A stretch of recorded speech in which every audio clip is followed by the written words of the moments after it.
Olá, amigos! Sejam todos muito bem-vindos ao podcast Pausa na Programação. Aqui nós falamos sobre carreira, trajetória e os assuntos do momento na área de TI. Eu quero começar agradecendo os nossos patrocinadores. Advanced Informática, a sua consultoria em produtividade, segurança e nuvem Microsoft. Mundo 365, o seu parceiro de sucesso em tempo integral. Y-Tech, sua TI, nossa prioridade. Estúdios Vida Moderna torna o seu podcast em realidade. BTO, serviços gerenciados de TI. Ockmont Group, especialistas em cibersegurança. Uniker, a plataforma de CSP com as suas regras de negócio. Eu quero aproveitar e convidar você para se conectar com a gente nas redes sociais e seguir a gente lá no YouTube e no Spotify, @pausa na programação. Todos os dias tem muito conteúdo diferente para você. E hoje eu tenho a honra de receber uma convidada super especial, uma mulher com uma trajetória inspiradora na tecnologia e na logística. Ela é diretora global de tecnologia e inovação na Craft Multi, coordenadora de pós-graduação na FIAP, especialista em transformação digital e inovação. São muitos anos trabalhando na criação de produtos e serviços inovadores, atuando com um olhar humano para a tecnologia. Kate Zunino, obrigada por você ter vindo conversar com a gente hoje. Obrigada, uma alegria estar aqui com vocês e fazer parte do Pausa na Programação. Muito bom. É um privilégio para a gente, Kate. E eu queria te pedir para a gente começar essa conversa, você nos contando como você começou a sua trajetória. Bom, essa história começou quando eu tinha 11 anos. Eu estudava numa escola pública e eu tive uma oportunidade de participar de um concurso onde o ganhador iria ganhar um curso de C. E quando eu vi aquele computador onde era possível escrever um código e ele escrever hello na tela para você, achei fantástico. Era um IBM ainda, gente. Era telinha preta com as letrinhas em verde. Mas foi paixão à primeira vista. E aí eu passei no concurso, ganhei a bolsa e comecei a fazer esse curso de C. E ali eu comecei a cada dia mais me apaixonar e fui entendendo mais sobre lógica. E quando eu tinha os 14 anos, eu resolvi então cursar a escola técnica, que era a escola que tinha na região e era a maior de Santa Catarina. Porém, para isso, tinha um custo bem alto envolvido. E aí, fui conversar com meu pai, então, para a gente tentar, negociar o pagamento desse curso. E, na época, eu comecei a ter meus primeiros contatos com a realidade. Meu pai me falou, filha, não tem por que investir em você. Você é mulher e vai casar e ter filhos. É fora de cogitação. Sério? Sério. E aí, a minha mãe, então, uma mulher super guerreira, ela costurava naquela época, tinha parado de costurar para cuidar dos filhos, ela voltou a costurar, ela virava noites costurando. Eu comecei a trabalhar também, fazer bicos no bairro e tudo mais, e a gente conseguiu pagar o curso. Que bacana. Eu fiz o curso técnico antes, por óbvio, antes do final do curso eu já estava estagiando, porque a necessidade já gerava isso. E com 17 anos eu já era desenvolvedora, já tinha começado a minha carreira numa empresa, numa software house bem pequena lá de Santa Catarina, lá em Joinville, que Joinville também é um grande celeiro de software houses. Uhum. Então, acho que estava em ebulição, essa questão, e foi muito gostoso participar de tudo isso. Mas eu não tinha ainda aberto mão dessa história que tinha sido construída para mim, que é a história de casar e ter filhos. Então, com 20 anos, eu noivei. Só que nessa trajetória, eu já tinha começado a viajar, eu já tinha começado a experimentar consultoria. Naquela época, a gente viajava para o cliente e codava no cliente, Programava no cliente. Hoje que coda. Na época, a gente programava no cliente, fazia os códigos, já testava em produção, aquela grande loucura. E eu cada vez mais apaixonada pela profissão, e aí com 21 anos, o meu noivo, que o casamento se aproximava, ele me chamou para uma conversa e falou, olha, a gente tem que tomar uma decisão, para a gente casar, você precisa pedir demissão e cuidar dos nossos filhos. E aí, para mim, foi um momento realmente que bateu muito forte essa questão do que eu realmente queria para mim, do que eu realmente queria para minha carreira, e eu terminei o noivado. Acabou ali a história. Porém, eu também percebi que eu já não cabia mais, nem na cultura e nem naquela história que tinha sido construída para mim. E aí eu resolvi mudar. Resolvi vir para São Paulo. Fui conversar com a empresa, né, sobre a qual eu trabalhava, e eles falaram, mas de forma alguma nós não mandamos mulheres para São Paulo. Categoricamente falando, era uma cultura muito fechada, e eles até tinham transferência de homens, mas de mulheres não tinham. Falei, ok. Aí eu mandei currículo para São Paulo inteiro, fui chamada numa empresa, passei no processo de seleção.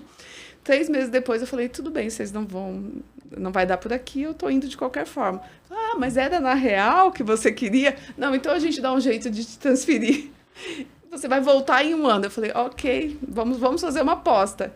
E resolvi vir embora. E vim dirigindo, eu nem dirigia, para você ter ideia. Eu não dirigia. O meu chefe, na época, perguntou, para ir para São Paulo, você tem que dirigir. Eu falei, ok, eu dirijo. Eu cheguei em casa e falei, pai, como é que faz mesmo para tirar a carteira? Vamos correr com isso. Eu preciso comprar um carro. Mais 3 meses resolvendo todas essas questões, fazendo a carteira e tudo mais, eu vim para cá dirigindo. E aí começou realmente a aventura, né?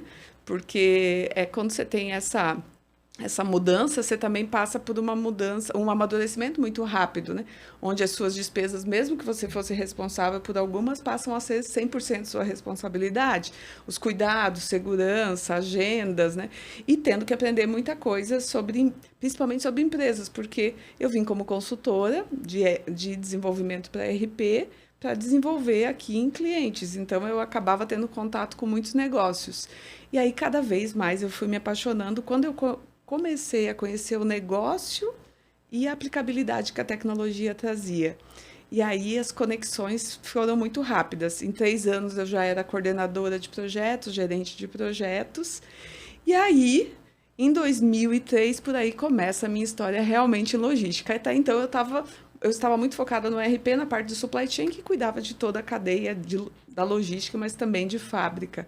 Então, foi aí que começou essa história e foi aí que eu vi que realmente não tinha outro jeito. Eu já estava dentro da tecnologia, eu seria de tecnologia definitivamente. Não para não, eu estou gostando da história. Bom, essa jornada também para a logística, ela também teve outro baque aí, que eu acho que são algumas histórias que é legal de compartilhar para a gente entender a trajetória e os obstáculos.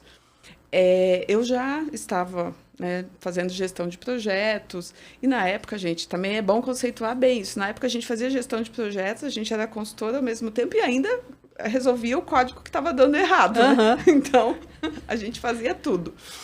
E eu comecei a ser preparada para assumir uma posição de gestão bastante importante.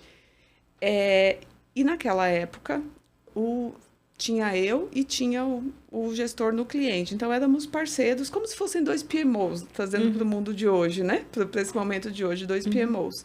Infelizmente, ele veio a falecer.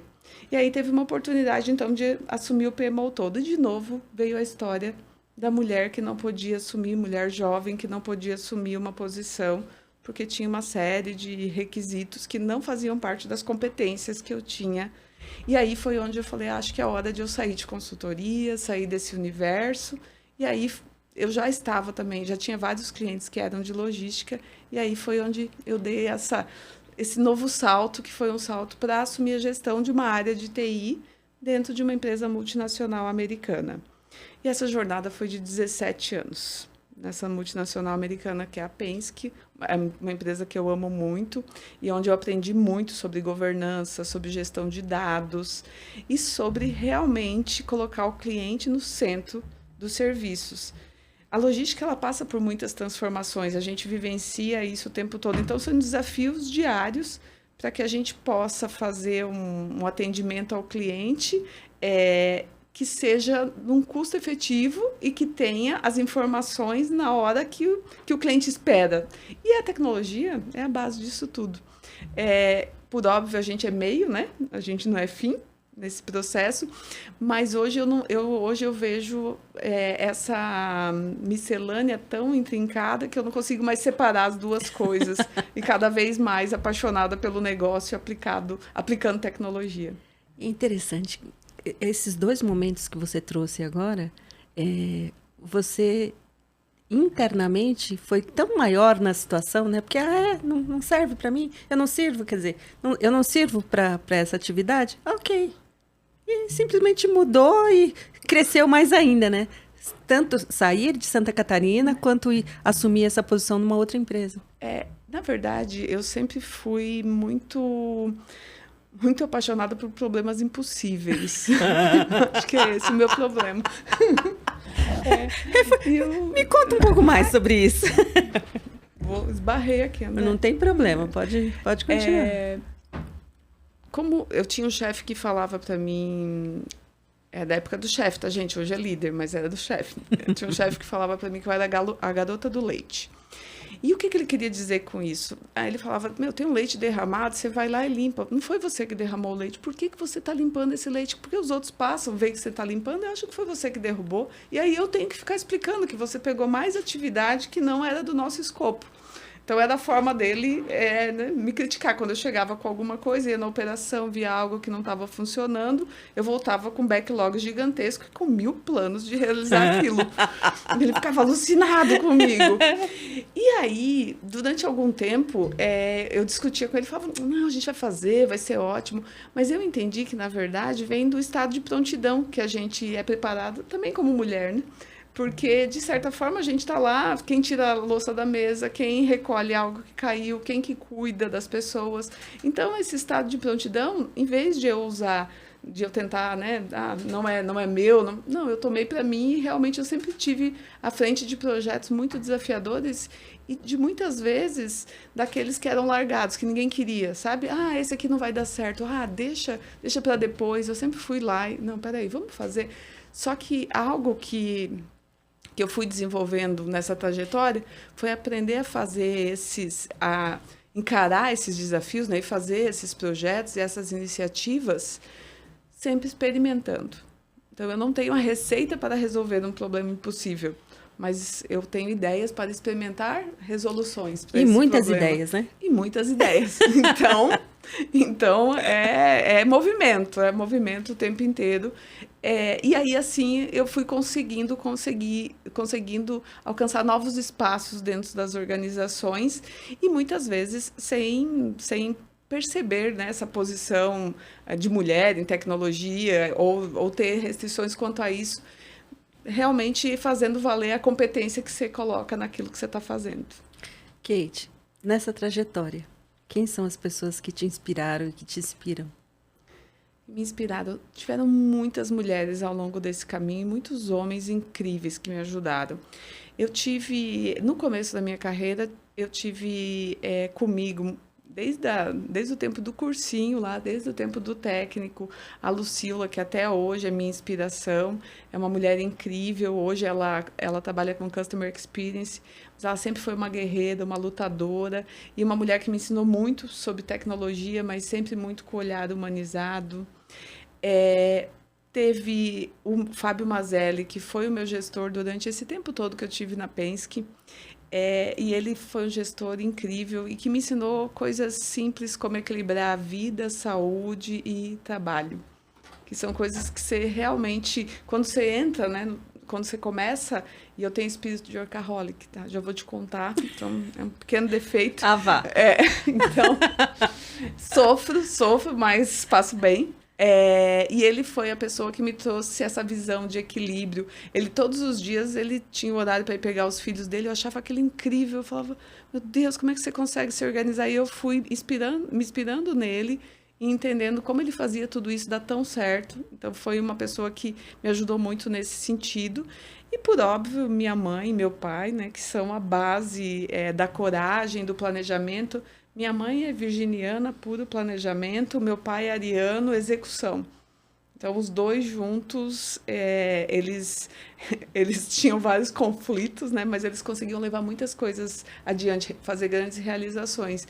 E eu sempre tentei ver os pontos fortes deles e trazer para mim como inspiração para a minha vida. Olha, que bacana isso que você está contando.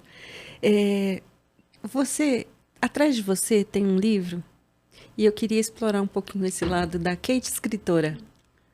E falar em Kate, é interessante que o seu nome não é Kate, é K-A-T-E, K-A-T-I, é Q-U-E?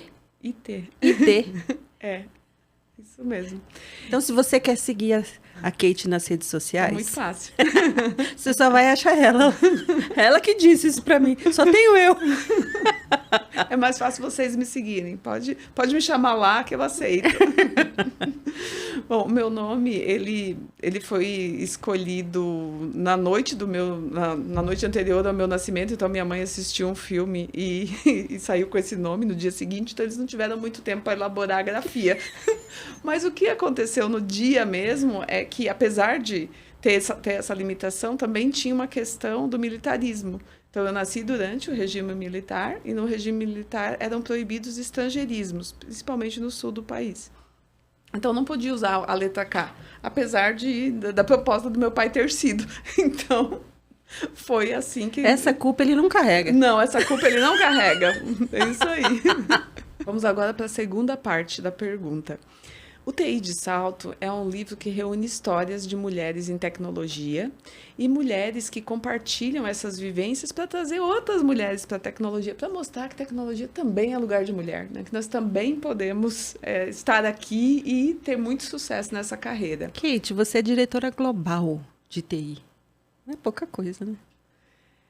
Esse foi outro desafio gigante, que eu contei até a Penske, né? Uhum, é verdade. Vamos isso resgatar isso Mas depois. os últimos 8 anos, eles já foram nessa jornada que eu chamo a jornada do ar rarefeito.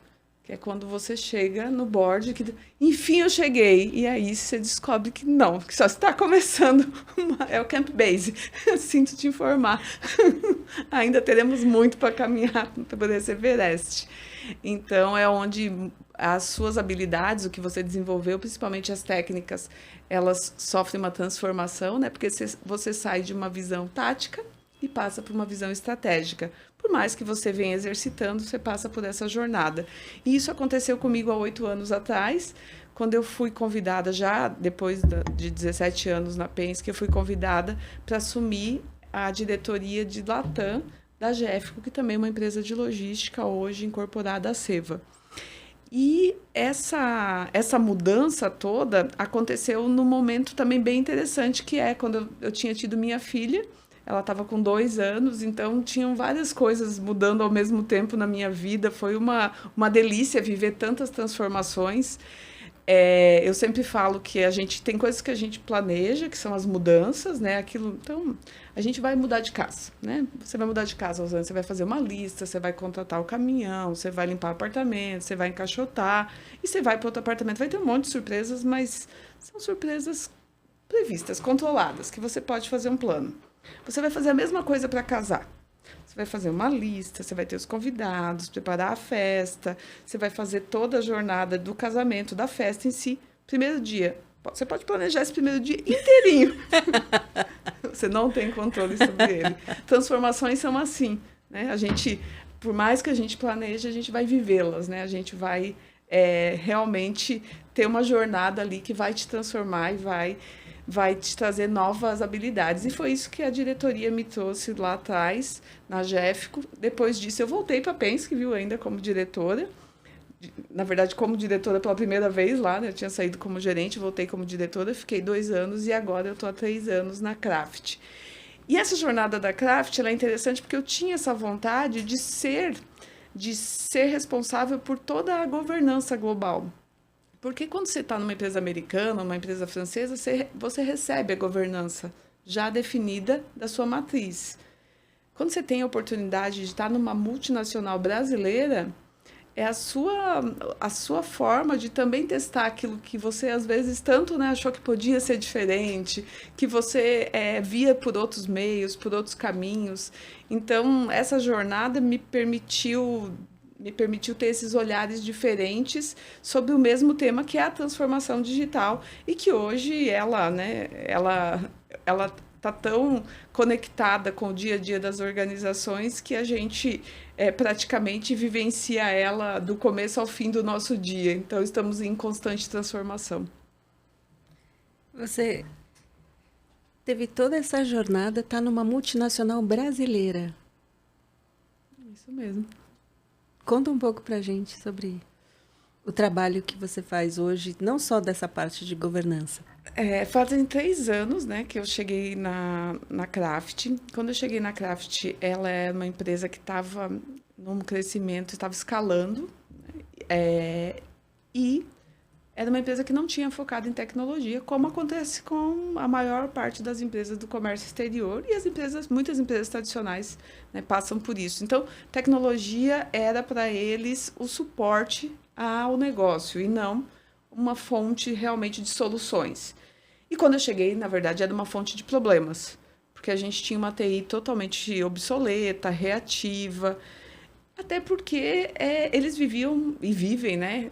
Muito negócio, muito foco em vendas, o foco em viabilizar a mobilidade global de carga, e não tinham essa visão até então. Mas, um pouco antes de eu chegar, eles mudaram o board deles, criando duas vice-presidências, uma focada em transformação e outra focada em negócios do dia a dia.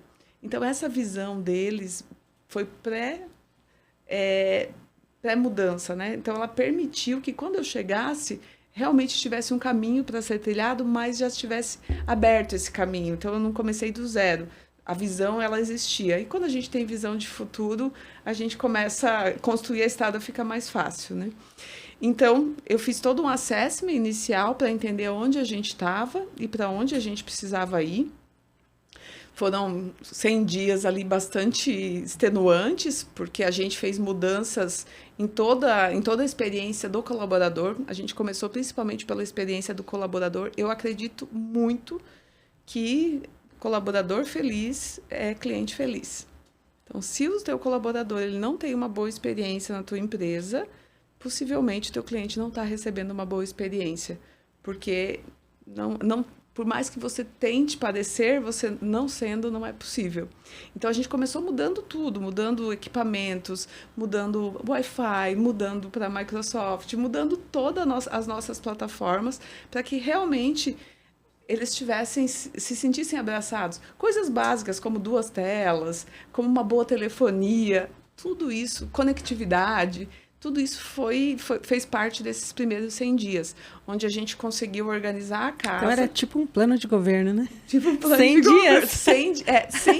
100 dias para fazer quick wins que fossem impactantes. Porque depois disso você consegue respirar. Aí sim você começa a mergulhar na sua infraestrutura, nos seus softwares, né? Entender segurança, entender vulnerabilidades, entender riscos e começar a montar o seu plano de transformação. E aí a gente construiu juntos um plano de 3 anos, que agora a gente já refez ele, estamos em 5 anos, onde a gente... E não é refazer, né? Até refazer acho que é a palavra errada, porque todo plano hoje, nesse mundo de incertezas, requer cadência e requer um novo olhar de 3 em 3 meses, para que você entenda realmente se os caminhos continuam os mesmos, né? As mudanças que nós estamos passando exigem que nós tenhamos um olhar muito focado nessas mudanças e em como isso impacta o nosso negócio no dia a dia.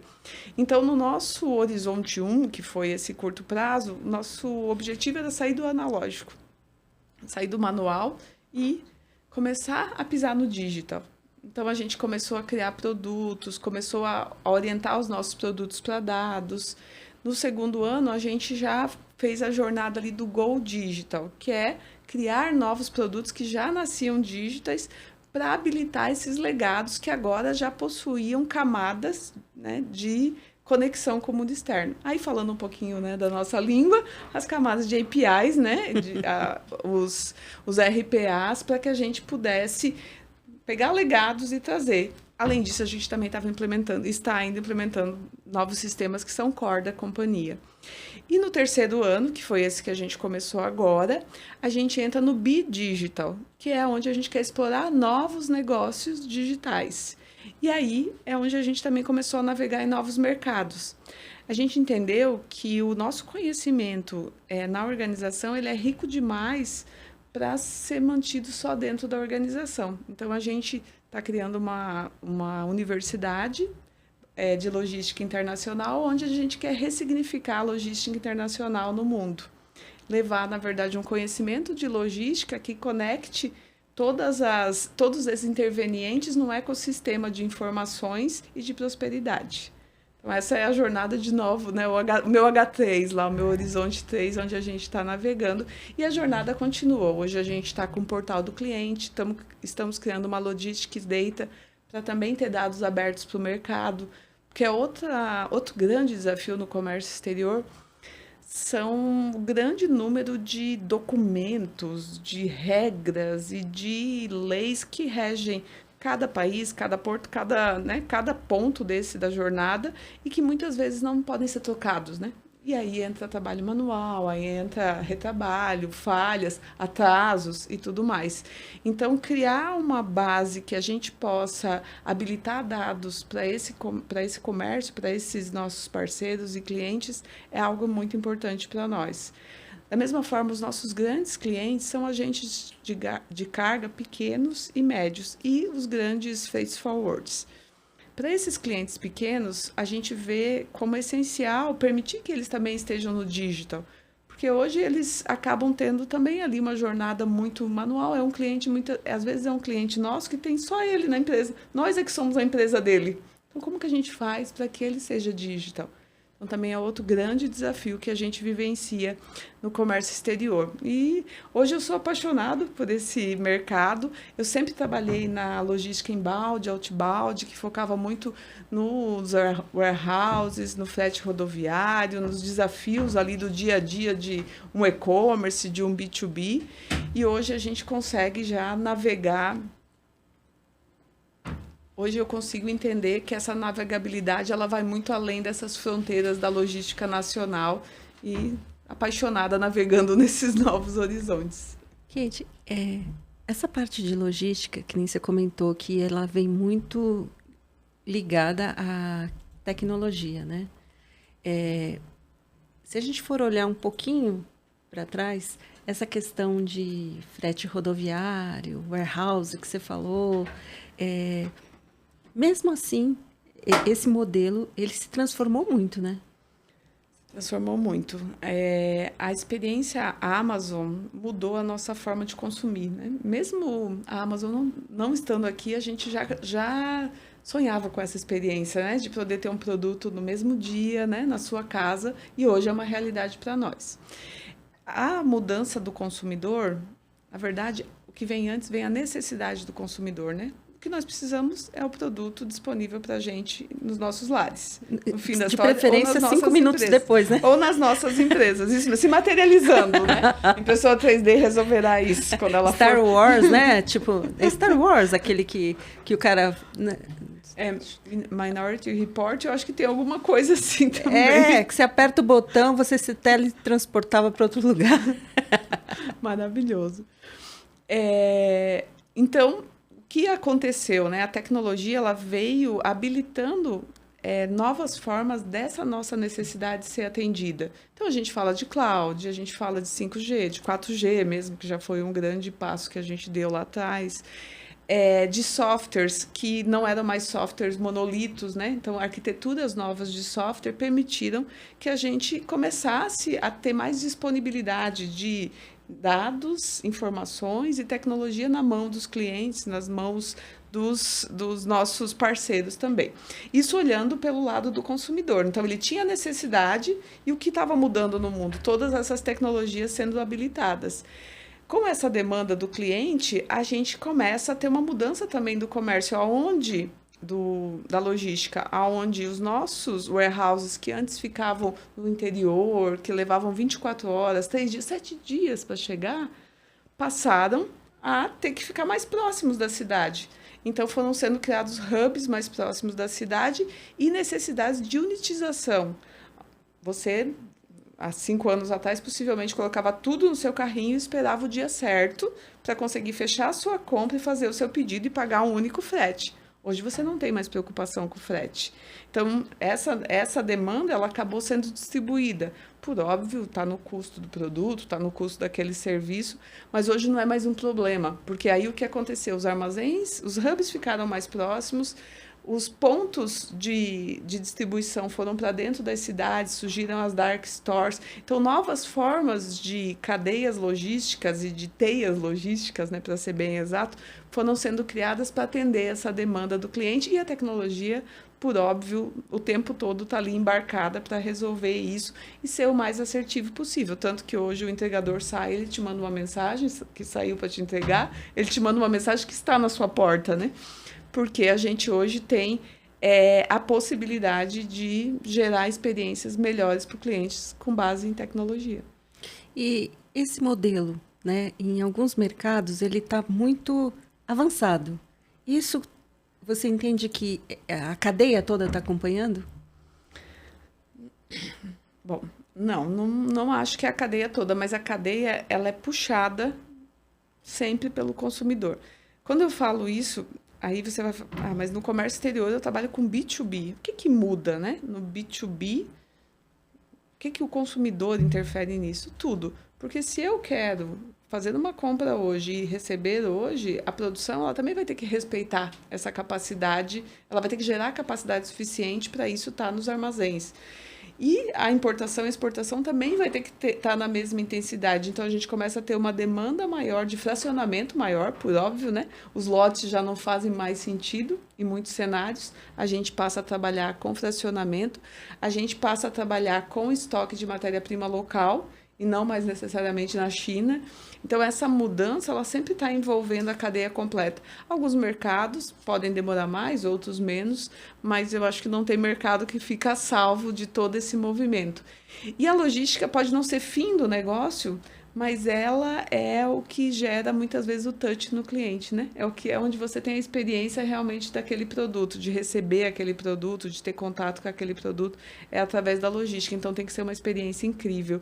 E aí eu acho que entra bastante falando, né, de novas tecnologias, dessa personalização, dessa visão de dados, entregando valor para o cliente. Porque, por fim, você quer saber 3 coisas, né? Quando que a sua mercadoria chega, né? Quando que ela chega, por favor, né? Se ela está atrasada, né? Porque eu quero saber quando ela chega, mas também quero saber se ela vai chegar realmente na data prometida. Então, onde ela está, se ela está atrasada ou não. E quanto que vai custar isso, né? Porque, muitas vezes, no B2B tem custos que acontecem, que incorrem depois do processo. E isso, ainda hoje, é muito complexo. De dar essas 3 informações para os clientes, ainda é custoso, mas com o avanço que a gente vivencia da democratização, a desmaterialização e a desmonetização das tecnologias, como que a gente vive com a IA agora, eu creio que avança muito e todos os mercados acabam afetados. Ninguém ficará de fora.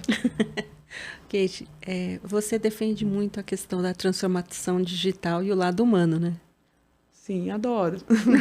E, na verdade, eu acredito na transformação humana, né? E o digital, ele é meio para essa transformação. Eu acredito muito que a tecnologia vai permitir que a gente seja mais humano. Durante muito tempo, a gente foi treinado para fazer atividades repetitivas, né, que podem ser supridas por uma máquina, enquanto que o pensamento sistêmico, a resolução de problemas complexos, sim, a gente pode usar os humanos, né, para isso. Então, e também acho que toda a nossa educação foi muito voltada para dar respostas, né? Enquanto que hoje o que vale é fazer perguntas. Então, como que a gente encontra esses novos caminhos? Aí, de novo, entra a relação humana para que a gente faça melhores perguntas. Porque em muito pouco tempo, os dados vão estar lá já disponíveis para a gente. Agora a gente está vivenciando, né? Cada vez a gente vive desafios gigantescos dos dados não estruturados e tudo mais, mas a gente vê avanços também muito rápidos nessa construção dessas visões. E aí qual o nosso papel nessa história? É a gente entender esse dado, ter insights, fazer as perguntas certas para esses dados. Então, creio que a gente caminha aí para a humanização da tecnologia cada vez mais. Você falou em educação. Como que a educação pode dar mais propósito para as pessoas? Na verdade, para mim, a educação é o que muda o mundo. É através da educação que a gente consegue realmente sair de um estado, sair de uma situação complexa, sair, às vezes, de uma situação que você é colocado, né, sem saber lá, como o meu caso, quando eu era ainda muito jovem, né, que eu iria casar, toda essa história foi desenhada para mim, e a educação é que me permitiu olhar para outros lugares e entender novas formas, que novas formas eram possíveis. Então, e a visão que a gente tinha que a faculdade nos daria, né, conteúdo suficiente para uma vida, para uma carreira, ela está morta, né? Todos os dias a gente precisa aprender. Todos os dias a gente precisa aprender. Se a gente não se dedicar todos os dias ao aprendizado, a gente acaba realmente perdendo relevância, não só na vida profissional, né? O mundo exige que, na verdade, acho que para aproveitar as coisas boas do mundo, a gente precisa ter curiosidade. E ter curiosidade é essa vontade de ser educado, essa vontade de aprender. E você gosta tanto desse tema que você se enveredou também pela área da educação, né? Isso mesmo. Na minha carreira, eu uso o OKRs para fazer os meus planejamentos pessoais, vou confessar. E aí, a cada 2 anos, eu traço os meus moonshots. E tem aí os rooftops, né, que são os que acontecem também a cada 3 meses. E eu queria muito explorar novos lugares, novos segmentos, novas formas de me conectar com tecnologia e pessoas que não fosse pelo mundo corporativo necessariamente. Então, eu abri caminhos em conselhos, abri caminhos em educação e pensei até em empreender. Ainda está aqui guardado, tá? E aí, nessa jornada de busca de entendimento do que eu gostaria de fazer, a educação veio para mim também da mesma forma. Comecei a me interessar mais, participar de eventos. Entrei como voluntária no MCIO, Mulheres CIO, que é um grupo também de 340 mulheres hoje associadas, voluntárias, onde a gente também busca impulsionar mulheres em tecnologias, do qual eu faço parte. Eu sou líder do pilar de docência. Hoje eu sou líder, mas na época, quando eu queria explorar esses novos caminhos, eu me voluntariei para formar esse pilar junto com outras mulheres e criar essa jornada dentro de educação dentro do MCIO. E aí foi aí que eu plantei as minhas primeiras sementinhas, né? Porque eu queria entender mais. E como que eu podia entender mais? Eu fui estudar e eu me voluntariei. E isso abriu portas e eu acabei recebendo um convite. E hoje eu sou responsável por um dos cursos da FIAP, que eu amo de paixão, o Tech Management. É um curso que trabalha focando no líder tech e levando ele para o nível tático e estratégico, então desenvolvendo um pensamento sistêmico, uma visão do líder, ele e os outros, os times, ele e as organizações e ele e o mundo. Então, gerando toda essa cadeia de valor para o estudante. Essa é a jornada que eu comecei há 1 ano atrás, essa história, há 2 anos aí no voluntariado, mas acredito que são baby steps, esses são os primeiros passinhos que eu estou dando, tem muita coisa por vir. E você comentou comigo outro dia que o curso, né, ele não é um EAD, né? Ele é uma experiência digital. Isso mesmo. Conta um pouquinho pra gente sobre isso. Bom, a FIAP é uma escola de tecnologia, né? Uma universidade de tecnologia, então ela tem toda essa visão de trazer o digital como um entregável muito forte. No EAD, as pessoas, às vezes, elas estão esperando uma experiência offline, né? Estão esperando uma experiência on demand, o que a gente também gera. Você pode estudar no seu ritmo, mas a gente tem encontros semanais com grandes profissionais de mercado para discutir aquelas disciplinas que estão acontecendo durante aquela fase e trazer visões diferentes de mercado. A FIAP ela tem uma forte preocupação de trazer o mundo corporativo para dentro da educação. Então, a gente consegue ter profissionais incríveis contando para a gente suas histórias relacionadas àqueles aprendizados que eles estão tendo. Além disso, a gente tem grupos de estudos, onde os alunos se reúnem em torno de um Tech Challenge, onde eles vão cumprir missões ali com o aprendizado que eles estão tendo para criar projetos e criar ideias, iniciativas e produtos de software no final dessa história. Então, é uma experiência que, apesar de ser digital, né, ela permite muita interação, muito contato e muita conexão. E você, no meio disso tudo, resolveu escrever um livro. Pois é. Que não é o primeiro, né? Não, tem dois. Eu participei do volume 4, né, que foi um pouquinho... Pega pra gente. Vou pegar.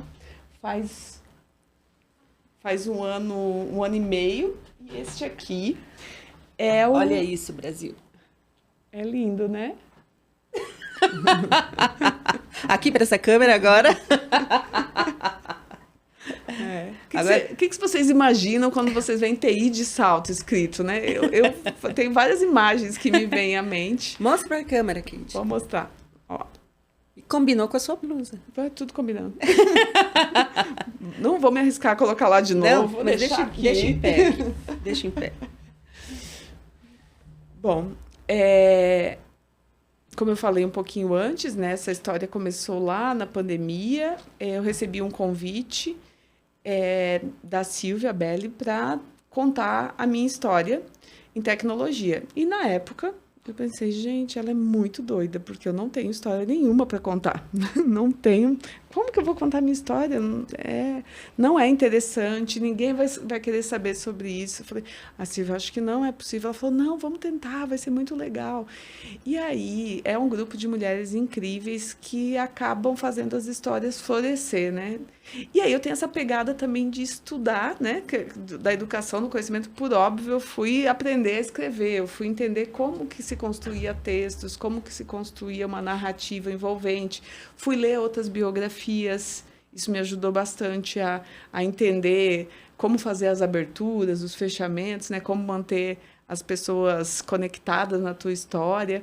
E aí foi nascendo, fui tecendo essa história que vem entrelaçada aí numa vivência que não acabou, né? Que tem muita coisa ainda acontecendo, que segue, mas onde eu consegui, na verdade, fazer várias fotos de momentos ali onde outras mulheres e outras pessoas estiveram comigo na jornada e me ajudaram a seguir adiante. Então, ele também é uma homenagem a essa rede de mulheres que me cercam.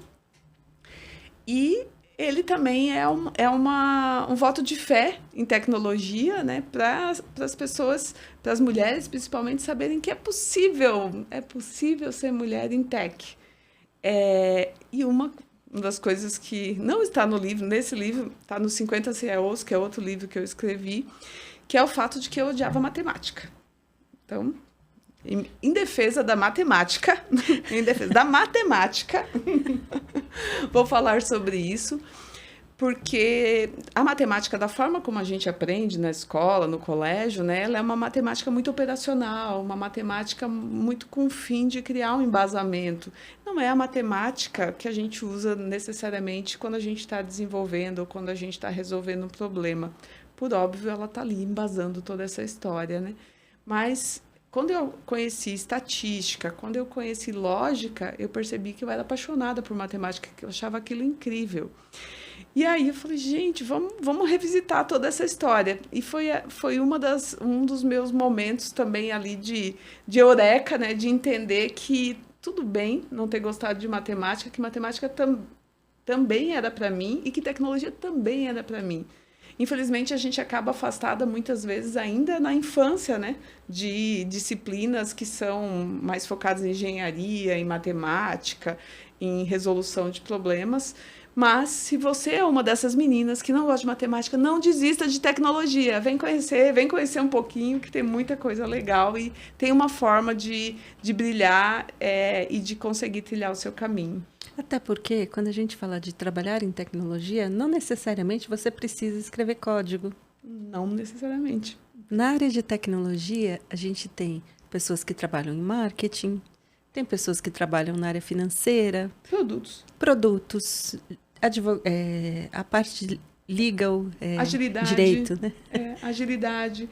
Assim, é mais ou menos assim, gente. É como se formar em medicina, né? Depois você escolhe sua especialização. Primeiro você vai entender esse corpo humano inteiro e depois você escolhe sua especialização. Então, tem como desenvolver habilidades usar suas habilidades em muitas áreas. Por exemplo, se você gosta de artes, UX é fantástico, né? Para você poder explorar essa arte, entregando uma experiência melhor para os clientes.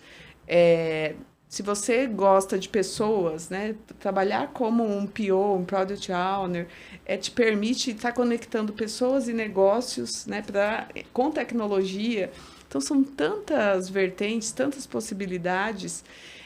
Na verdade, o convite é para ser o que você sonha ser, né? Claro, não necessariamente tecnologia, mas não deixe tecnologia só por conta de conceitos que foram pré-concebidos, né? E que não fazem parte da verdadeira jornada. Kate, eu queria que você explorasse um pouquinho, mudando de assunto, o seu projeto na Craft, que você comentou que era inovador e que eu gostei muito de conhecer. Muito bom. Bom, é o Inova Craft. Esse foi um projeto que nasceu de uma dor, né, da organização, e nasceu também de um aprendizado que eu precisava trazer para o mundo, né? Eu fiz uma pós de neurociência e eu me conectei muito com as pessoas no sentido de entender a dor que elas estavam vivenciando quando você chegava com uma nova tecnologia ou, por exemplo, chegava com a possibilidade de usar a inteligência artificial no trabalho e elas não se sentiam convidadas e sim afrontadas com aquela possibilidade. Aí eu resolvi, no começo de 2024, junto com o meu time, a gente fez uma pesquisa e descobriu que 90% das pessoas queriam saber mais, na verdade, sobre tecnologia. Elas não estavam querendo fugir da tecnologia, elas queriam saber mais, mas que elas não se sentiam parte daquela jornada. Que 80% delas resolviam seus problemas da vida pessoal com tecnologia. Então, ela pegava um Uber, ela pedia um Airbnb, ela usava os bancos online. Toda a vida dela estava sendo resolvida com tecnologia. Mas dentro da organização, apenas 30% se resolvia com o digital. Tinha analógico, manual, mas somente 30%. E a gente sabia que tinha possibilidade disso avançar muito. Então, juntando essa minha percepção, né, que eu achava que eles precisavam ter um convite diferente e o que eles estavam trazendo que realmente eles queriam aprender, a gente criou o Inova, que foi uma jornada de aprendizado.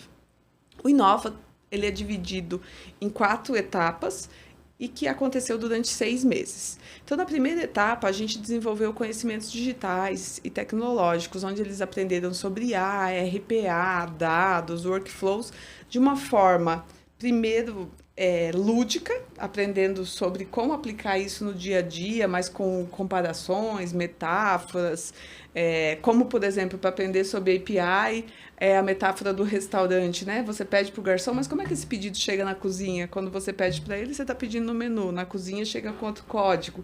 Então, tem formas muito simples e a gente buscou uma forma bem leve de ensinar tecnologia para as pessoas durante essa primeira jornada. Nessa jornada, a gente contou com parceiros. Então, os parceiros também traziam as jornadas de mercado. Olha, gente, as APIs estão sendo aplicadas assim nesse negócio. A inteligência artificial está resolvendo esse tipo de problema. A gente foi trazendo cases para alimentar a organização. A gente começou ali com 100 pessoas participando.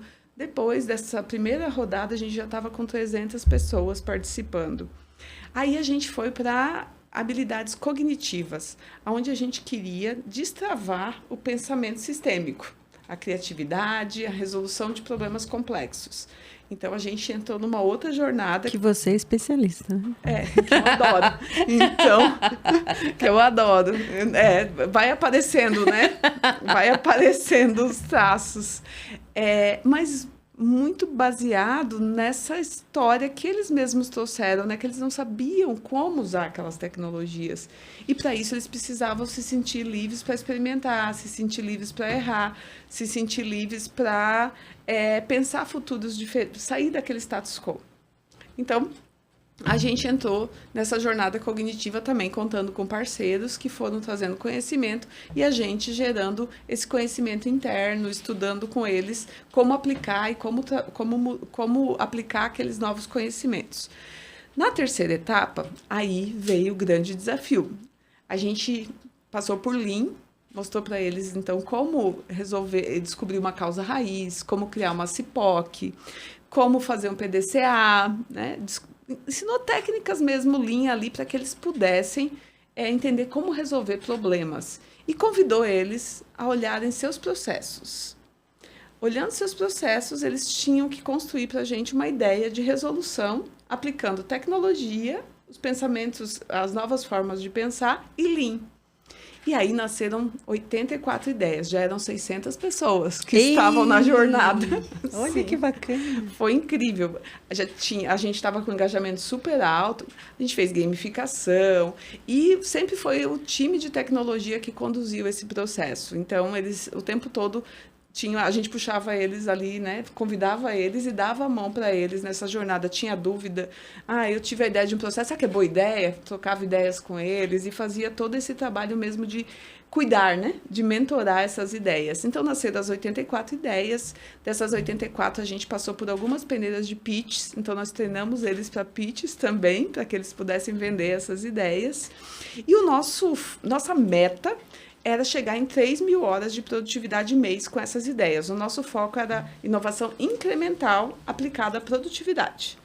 Ano passado a gente viveu o ano da produtividade na organização, então todas as nossas iniciativas tinham esse foco. Das 84 ideias, a gente chegou em 10 ideias que prometiam 4.000 horas de produtividade. Então, a gente já tinha conseguido cumprir nossa meta e ainda pagou mais um pouquinho. Bom, com as 10 ideias, com cronometrado, com os dados apurados, o processo as easy to be desenhado e com as tecnologias candidatas, né? Porque a gente ali tinha algumas ideias de tecnologia que a gente poderia aplicar. A gente foi para um hackathon de 3 dias. Foi um hackathon de colaboração, um hackathon que foi uma jornada colaborativa e coletiva, porque participaram pessoas dos 10 países nessa história, onde essas 10 ideias foram prototipadas e construídas e nós conseguimos entregar as 10 no final dessa história.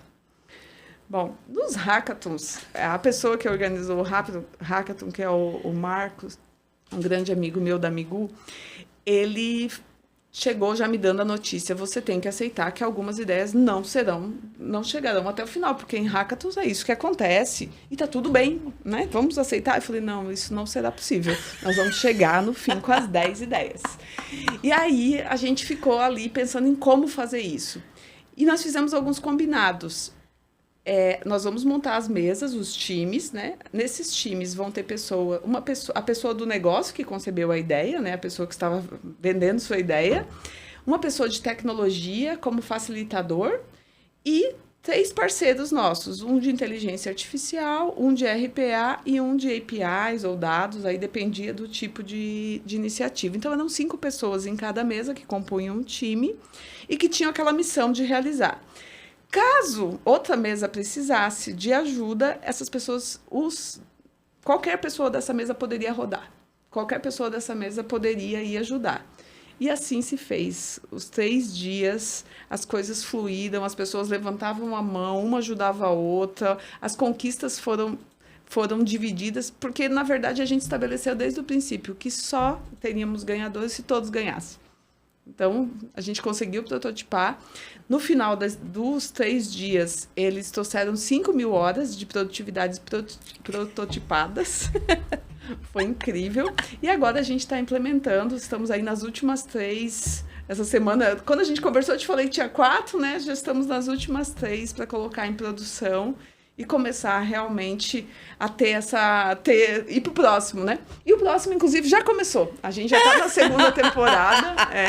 A gente já está na segunda temporada. A segunda temporada é de Customer Experience. Então, ela é um pouco diferente, né? Eu falei, no final talvez não seja um hackathon, talvez a gente faça um Open Innovation, talvez a gente chame startups. Então, estamos cheios de ideias para a gente também ter esse mesmo ganho, não necessariamente em produtividade, né? A gente quer gerar uma melhor experiência para o cliente agora, então é muito focado em ter uma experiência incrível. E agora a gente segue nessa vivência. Aí já começamos, faz 2 meses, já estamos seguindo no próximo. É um projeto, nem é um projeto, né? Eu falo, não gosto de usar a palavra projeto, porque projeto tem começo, meio e fim, né? E essa é uma iniciativa, um programa, é uma história nova que a gente está construindo. Quantitativo, né? É incrível a gente ter conseguido estar chegando nas 5.000 horas, mas o qualitativo ele não tem preço. Como as pessoas se abriram para a inovação, como as pessoas se abriram para falar de tecnologia, como hoje elas são detentoras de conhecimento, eles vão para uma reunião com o cliente, propõem um API, falam para o cliente que é possível usar AI, que é possível trazer a aplicabilidade de tecnologia para o negócio, isso não tem preço. E, além disso, tem uma coisa que é assim, um ponto que foi muito legal que aconteceu nesse processo todo, que um dos destaques, né? No final, a gente elegeu os projetos ali entre todos, os que melhor, né, foram apresentados, teve os pitches de novo. E o segundo colocado, ele foi o menor aprendiz que concebeu ele. Então, isso mostra que não é cargo que define competência, não é cargo que define se você é capaz ou se você não é capaz. Na verdade, você estar aberto ao novo e receber o convite e ser dignificado por isso, né? Porque no final é dizer, você pode, vem com a gente, você consegue. Então, foi emocionante, lindo. Muito bom. Olha, eu tô assim, maravilhada com tudo que você está contando aqui. Não, foi e tem sido, né? Porque os frutos eles são exponenciais, realmente exponenciais dentro da organização. Uau! Kate, olhando para tudo isso que a gente tem conversado e pelo que você está vendo, o que você entende que são as tendências que a gente tem a curto prazo agora para a nossa área de tecnologia? Durante muito tempo, a gente viveu a lei de Moore, né? Onde a cada 2 anos a capacidade computacional duplicava. Até 2010, a gente viveu essa história e acho que estávamos meio condicionados a isso, né? Vai avançar, mas vai avançar numa proporção que a gente tem como responder. Desde 2010, com a NVIDIA e tudo mais, a gente vê agora, nos últimos 10 anos, principalmente, a capacidade computacional tendo aumentado 100 vezes. Então, o que era, às vezes, muito distante, passa a ser muito possível hoje. Porque nem sempre o software e o hardware caminharam juntos, né? Na humanidade. Mas a gente vê agora um caminhar muito síncrono de desenvolvimento. Então, novas possibilidades nesses próximos 5 anos devem ser exponencializadas. Por óbvio, a inteligência artificial a gente, né, chover no molhado até, mas creio muito nela, levando a gente para uma experiência melhor de contato, levando para hiperpersonalização, permitindo que a gente realmente se sinta único naquela jornada, apesar de ser um padrão, né, de seguir padrões, de seguir regras, mas que a gente realmente tenha uma experiência personalizada no contato com os clientes. Acredito muito no multimodal UI, que é a visão das aplicações conseguirem responder também à inteligência artificial. Então, tem uma mudança na forma como a gente constrói software. No início do ano, o Satya Nadella, ele falou sobre o fim do SaaS. Ele soltou uma frase, inclusive, muito emblemática, né? O SaaS está morto, e todo mundo ficou, meu Deus, e agora o que faremos? E quando você se aprofunda no pensamento dele, você começa a entender que a forma como a gente construiu foi para construir RPs, construiu softwares de CRM, construiu tantos softwares, foi para uma interface humana repetitiva. Foi para uma interface humana que gerava muito dado, mas que não extraía o melhor do dado. Porque os relatórios, não sei se você deve ter já participado de várias implementações também, os relatórios, os dados ficavam para o final, né? A gente trabalhava tanto em repetição, tanto em entrada de dados, tanto em cuidar do dado ali para ele estar lá dentro do sistema, que muitas vezes a gente não cuidava. Não é que não cuidava, o recurso ele tem que ser destinado, né? Tem que ser distribuído. Hoje a gente tem a possibilidade da inteligência artificial cumprir essa etapa, e ela não precisa de uma interface amigável e humanizada, né? Ela precisa, na verdade, de APIs, precisa de conectores, precisa de portas para se conectar. Então, a gente deve ir para uma interface muito mais focada em gerar insights, permitir que a gente faça perguntas, e não mais necessariamente agora entrada de dados simples como era até agora. Além disso, eu acredito muito que as experiências de realidade aumentada passem a fazer mais parte da nossa vida nos próximos anos, porque cada vez mais a capacidade computacional ela tem permitido isso. A gente tem a quântica, né? A computação quântica entrando no nosso dia a dia em pouco tempo. Então, é o que muitas vezes não permitia a gente, talvez, resolver problemas por uma questão, muitas vezes, técnica, né? Computacional, vai permitir utilizando realidade aumentada. Então, acho que a realidade aumentada, apesar de ser algo, né, que já foi e voltou, aí tem um óculos que sai aqui da Apple, outro da Google, acho que a gente está cada vez mais perto. Tem um óculos da Ray-Ban que já traz algumas experiências que já permitem, já estão melhores do que as que a gente já teve, e todo dia tem um lançamento novo. E bonito, né? E bonito, graças a Deus, né? A Apple diz que o Apple ele vai até o iPhone, ele vai até a versão 17, depois ele não será mais um celular. Então, o que vem, né, de novo device que vai permitir talvez algo vestível, né? Algo mais. Bom, e aí a gente pode falar de neurotecnologia que avança numa forma, né, a nano, a neuro. Então, tem muita coisa acontecendo e revolucionando a saúde, revolucionando a educação. Ontem ainda eu tive uma experiência de educação que me leva muito para esse lugar de hiperpersonalização. Cheguei em casa, a minha filha precisava fazer uma atividade da escola, olhei a atividade, não lembrava de nada, né? Como explicar. Até sabia ali como resolver, mas não sabia como explicar. Aí eu pedi para um chat me explicar como, para mim, uma pessoa da minha idade, como que eu poderia aprender isso rápido. Eu li rapidamente. Falei, ótimo, entendi. Aí eu falei, agora me explica como é que eu ensino para uma menina de 11 anos. Aí ele me explicou. Rapidamente também eu entendi. E eu comecei a fazer a lição com ela, com ele como meu professor ali. Então, eu trocando ideias de como melhorar a minha forma de explicar para ela. Foi a melhor lição que nós fizemos até hoje juntas. Não teve crise, não teve choro, não teve drama.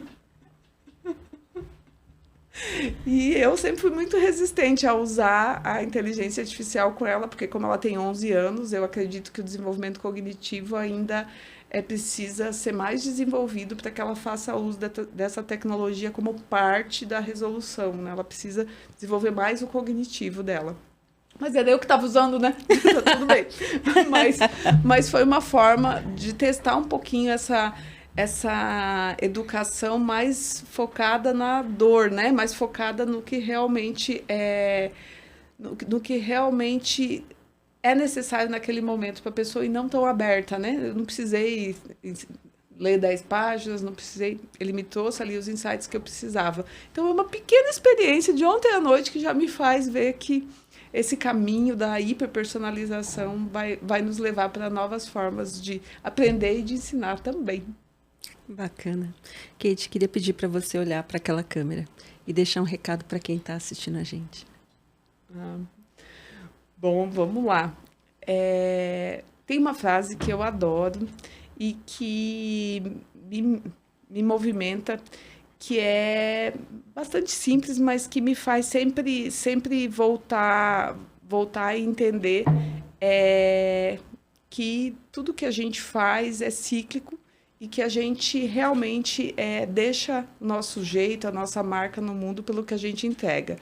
Que é uma frase do Pequeno Príncipe, do livro, tu te tornas eternamente responsável por aquilo que cativas. Então, cuidar do seu meio, cuidar do mundo, cuidar de você, da sua rede, da sua comunidade, é essencial para que você receba isso de volta. E é realmente algo cíclico e que eu peço muito que você pense sobre isso e cative tudo que está à sua volta. Que bacana. Eu queria entender com você, para a gente finalizar, como é o seu momento pausa na programação? A hora que você relaxa, que você recarrega a sua energia? Bom, nas horas vagas eu sou mãe. Então, eu tenho uma filha de 5 anos e uma de 11 anos. Eu fui mãe com 38 anos e com 43 anos. A maternidade ela ficou um pouquinho mais tarde, como muitas mulheres da minha geração, né? E por isso eu acho que é tão gostoso a pausa na minha programação ser brincando. Eu adoro brincar, eu adoro pintar, fazer atividades, ter o meu momento com elas. estar conectada com a terra, com a grama, estar conectada com as pessoas que eu amo. Acho que essa é a minha pausa na programação. Kate, obrigada. Eu adorei essa conversa. Eu também amei. Muito obrigada. Obrigada. Adorei. Meu amigo, minha amiga, quero agradecer você pela audiência. Quero te convidar novamente a seguir o Pausa na Programação nas redes sociais. Seguir a Kate, Q-U-E-I-T, nas redes sociais também. Até a próxima semana. Muito obrigada aos nossos patrocinadores. Tchau, tchau.